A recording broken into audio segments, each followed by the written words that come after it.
Hey guys!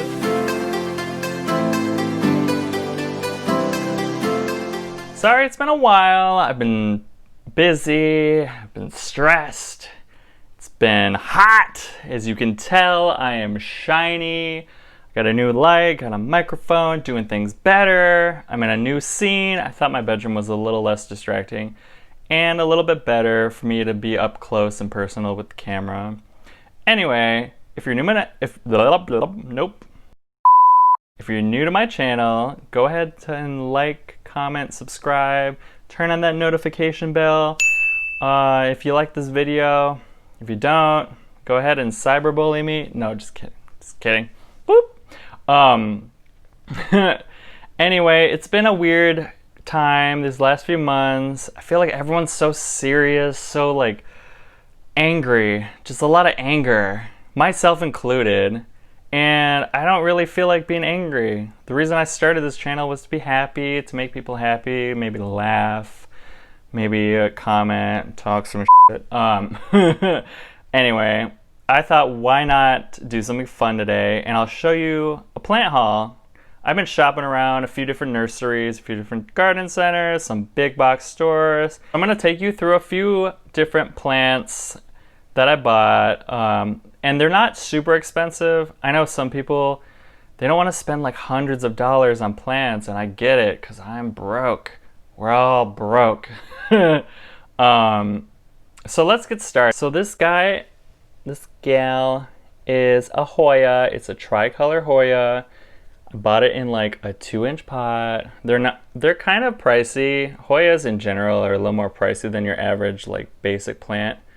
But I think it's so pretty, like this little pink, and it'll stay pink. These love well-draining soil. They're really good in like indirect bright sunlight. And I'm gonna say that like a bunch of times because that's like the ultimate sunlight. Obviously you can see the name comes from the 3 colors, green, white, pink.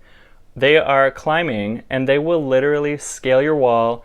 And I've seen them climb up any type of like rope or anything hanging down. Like on your blinds, it'll climb up that chain and wrap its way up. It's kind of like a snake. They're super interesting. The leaves themselves, like this new leaf's kind of soft, but the more established leaves are super firm. They're super firm. It's also called, I believe, a wax plant. The next plant I have is a zigzag or a fishbone cactus. Now these are a little bit more challenging. And the reason I say that is they do sprout flowers, but it takes a long time. Sometimes it takes like years. I've heard with my good buddies on the Facebook forum, it's taken like 3-4 years. But I think just like their leaves in general is so pretty and it's so unique. It's very similar to the Christmas cactus, but as you can see, it's very similar but different. Now, I put this a little bit closer to the sun so it gets partial direct sunlight and most of the time indirect sunlight.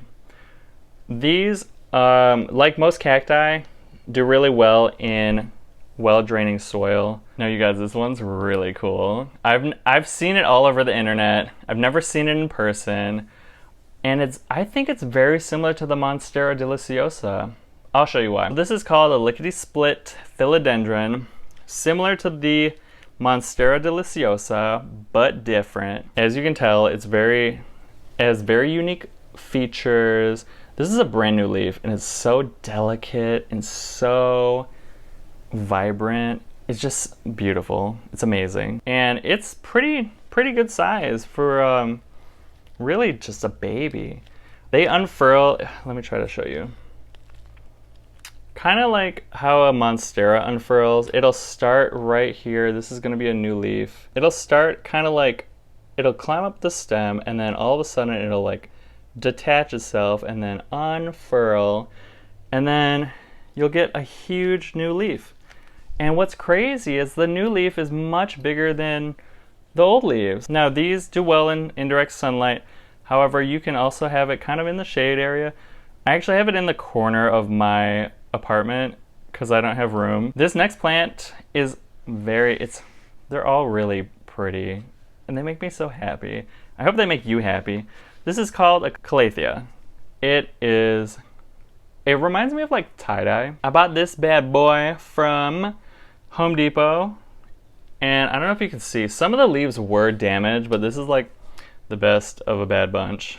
And I really wanted it because it's just so pretty. Like, it has the stunning features on the front, and then the back is like purple, like this pretty plum purple. These are kind of tricky to take care of. I do have a prayer plant, which is very much similar. They're in the same family, but they have slightly different features. And what these guys, let me see. The new shoots come out kind of like a straw. It comes out just a straight straw, and then eventually it'll unfurl. I don't recommend this if you don't get a lot of bright indirect sunlight. They kind of need a little bit more. I refer to it as like medium light. I have this right on my windowsill and it seems to be doing well. And you can fertilize and water it once a week in the growing season. And I'm hoping, I don't think it'll catch up, it'll pick up. This leaf is like, it has like a split. You can never, you never know with big box stores. But if it does grow a bunch of new leaves, I'll probably just chop it off and just start amputating. But that's a calathea. I haven't had it for very long, so we'll see how it does. Hopefully it doesn't die. Then I guess I'll be a murderer. And my final plant, oh my god, this is by far like, this is it. This is what I've been looking for. This is why I'm doing this today. This is what we've been working for. This is my hard-earned money. It honestly wasn't that expensive. And it actually comes with a backstory. So I've been on Facebook, scrolling the Michigan houseplant pages, Facebook groups. And the reason I say Michigan is because Michigan doesn't have a lot of the plants that you see on like the West Coast, like in California or like Florida or even New York, like the trendy states. It's a little bit harder in Michigan, the struggle to find good, unique plants. And honestly, this isn't that, it's unique, but it's not really rare. I'd say like rare would be like something like a variegated monstera, something that like is, first of all, expensive, second of all, kind of a pain in the butt to take care of, and I feel like it's stressful because you spend a ton of money and obviously you don't want it to die. But anyway, this is like a unique plant. It is also a climbing plant, just like pothos, just like monstera, just like my tricolor Hoya. It is a monstera. It's a Monstera Adansonii. I got it from English Gardens, and I didn't even know they had unique plants like that. I just thought they had like basic plants or a lot of outdoor plants, because the one that's actually the closest to me didn't really have that much as far as indoor plants. They were more like, they're more into like, I guess like decor and like holiday stuff. Anyway, I traveled not too far, like 20 minutes, to the East Point location, and I found this beautiful, and like, hello. I'm a dork. Anyway, I found this big size pot. It's an 8-inch pot. It is full. It has a long stem already. It has multiple plants. There were no spider mites, no mealy bugs, nothing that I could see wrong. It had maybe like a little bit of like a few damaged leaves. But come on, it's like string cheese. Nope. It's like Swiss cheese. Yeah, obviously the vegan doesn't know what cheese is. Anyway, it's like Swiss cheese. So obviously with all these holes, it's prone to damage. So that's what I'm going to have to kind of watch out for. But it's so pretty. I've been looking for about a year and a half to find one of these. And I refuse to order a plant off the internet unless I really need to. Because like, okay, first of all, it's expensive, more so than finding it locally. Then you have to deal with shipping. And then if the shipping, especially with COVID, if the shipping is delayed, you might get a dead plant. Because like, that's just it. You can't just have a plant in a dark box without water or sunlight for like months on end. It might die. So, and I always feel bad when a plant dies. I feel like I'm a murderer. Anywho, So I got this today. It's super full. I think I'm gonna try and find a place in my apartment where it can climb and live its best life, because I just really love this plant and I've worked so hard to try to find one. Shout out to that lady that told me about it on Facebook. I forgot her name. I'll probably have to post a photo or something later. And of course it is stuck on my mic. Okay. Anyway, I forgot.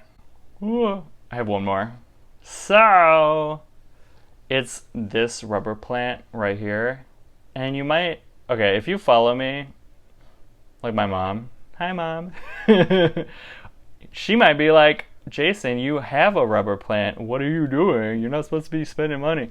Anyway, it was an offer I couldn't refuse. I found out about this also on Facebook, and I got it at Menards. So let me grab it, and I'll be right back. Okay. Okay, so this is a rubber plant. Sorry, I keep saying rubber tree, rubber plant. I mean, eventually it will, like, in its natural habitat, it does turn into a tree. However, indoors is not going to be like that. Anywho, this is a 10-inch rubber plant with beautiful, huge leaves. I kind of have been, like, dying for, like, a large plant, like a statement piece. And, like, that's a new leaf. There's a new leaf. It's okay, yes, it is a little dirty, a little dusty. I'll take care of that later. It was only $10, which my little rubber tree was like 17 or 18. Rubber plant, I mean. Oh my god, I did it again. My other one, which was way smaller, was like 18. Anyway, I bought it from Menards for $10. They had a bunch. The Facebook gods told me about it. And I honestly should not have gone there because I knew I was going to buy it regardless. But now I have two, but that's fine. Rubber plants are super cool. They get big. They get about, like, I think 4 feet across and like 6 or 8 feet tall. It depends on your sunlight. If you get a ton of sunlight, if you get a lot of humidity, then it'll do great, because they are from Sri Lanka in, like, East Asia, where it's hot and humid during the grow season. So my apartment is without air, unless I, like, turn on the air. It's not like central air. So, like, sometimes it does get hot. It's always humid in the summertime. So it's great. It's perfect for this guy. I would say they do better in medium light. However, this guy's getting, like, lower light. I bring it close to the window, but it's not great. I do have a south-facing window, but I think there's, like, a tree blocking, because, like, the window is, like, right here. I think there's a tree blocking some of the sun, because it's not as bright as my living room, but it's doing the trick. I'm doing the best I can, and it's already an established plant, so I'm not super worried about that.